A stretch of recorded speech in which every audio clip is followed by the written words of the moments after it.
to the kitchen, everybody. It is me, Catherine, and we are still counting down our Christmas cookies to Christmas. Cookies through Christmas. What we're working on today is molasses cookies. Molasses cookies are what that guy's face just did. I know I've given a lot of crap to some cookies over these last few days. These, however, but I actually have a shared friend of he and I who loves molasses cookies, so I am making these for his Christmas present, so no pressure here, of course. What I did, though, is in the beginning of the video I gave you the full recipe. I have cut that in half, so if you don't want as many dozen, follow me and we'll get you a smaller amount. What we want to do, like always, we've got our two bowls, one for our dry, one for our wet. We are going to go ahead and start creaming together about 6 tablespoons of butter. Remember, our butter is melted or softened. So we've got our butter in there, and we do need some sugar. We need a half a cup of sugar. And we can go ahead and start creaming that together. Alright, so as that's creaming together, we have a lot of dry ingredients this time. Our dry ingredients are going to be about 1 cup and 2 tablespoons worth of flour. We are going to need some baking soda, which is 1 teaspoon. This is a half teaspoon, so I need 1, 2.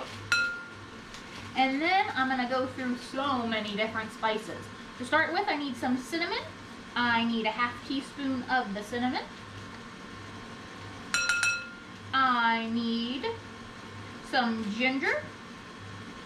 Perfect. And I need a 1/4 teaspoon of that, so a half of my half. I need some cloves. I always wondered why cloves came in a little tiny container and not a big one like the others. But I'm going to need a 1/4 teaspoon of the cloves as well. Aiden! And last, I need some nutmeg. I need 1/8, so a half of my half of this. Because nutmeg is strong, real strong. The last thing I need to add into my dry, though, is some salt, and that is going to be a 1/4 of a teaspoon. So remember, half of this. And there's my dry ingredients. My creamed mixture is looking wonderful. I can go ahead and mix my dry here, just kind of whisk it real quick, getting all that incorporated. Can definitely, it already smells like a molasses cookie, but in this creamed mixture we can add some wet ingredients. We need 1 egg, no shells. We need, my least favorite part, the molasses. You'll see why in a minute. It's messy, it gets everywhere, it smells. Oh, it smells so good. So good. You are going to need 2 tablespoons. And it comes out just like tar. So that's 1. It's almost as bad. It's hard to cook with because it is so sticky.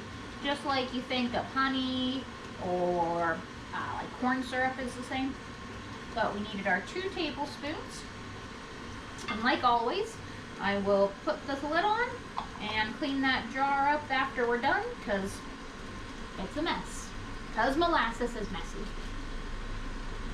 Alright, that does look, it looks like what I want it to look like. So I'm happy about that. So I have got all of my wet ingredients in here. It looks very nicely incorporated. What I want to do next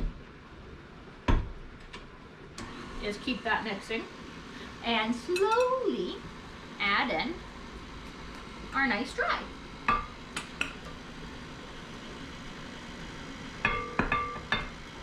going to bump that up just a touch because I really want it to incorporate nicely. I mean, it does smell like Christmas time, but molasses and me, if you couldn't tell, I'm not a fan. When I was out visiting my sister Leah, who lives in Oregon, we went out to this wonderful place for breakfast. Delicious food, very large portions, which she did not tell us about and coincidentally ate our leftovers the next day. But they had this bread and it was a molasses bread, and she's like, oh, it's the best thing ever. I believe when I was there, I said, yeah, this is the best thing ever. And now I'm tattling on myself. Was not the best thing ever. But I do have some pretty good looking cookies happening right now. So what I'm going to do is go ahead and clean off my beater here. And I'm going to clean this off as best I can because this is not one I will be licking later. So I'm going to get off as much of that as I can. That's why these little silicone spatulas are awesome. Last Christmas thing, I got a very wonderful set of purple spatulas from my husband. Pretty sure it was last Christmas. But I just want to go ahead and mix these together. Make sure we've got nice mixed ingredients here. Feels pretty good. Smells very strong. I need my small scoop. And I'm just gonna do 2 scoops here. And we do just a touch. We've got just some regular plain white sugar in here. We're gonna do just a sprinkle on each cookie. We are going to go ahead. We have our oven preheated to 375 degrees. These are going to go in for about 10 to 12 minutes. We have got our molasses cookies. It's been 10 minutes and they're a little flat. What we can do to fix the flatness is I've gone ahead and thrown my dough in the fridge. I'm going to let it chill for about an hour, and it's going to be a little bit stiffer, so it might be stiff enough that we could roll it into a ball. If we can roll it into a ball, go ahead and roll it in sugar, a lot like I did with our snickerdoodles. If you want to take a look at that video, just roll it in that bag and then put it on your plate, or on your pan, excuse me, bake it for the same amount of time instead of sprinkling the sugar. But with this, I think they are good enough to try, and sure do smell like molasses. Oh, they've got a nice little bit of a crunch on the outside, which is what you want, and then a nice gooey center. If I have to try it, you have to try it. How about a little bite? No cheers? Cheers!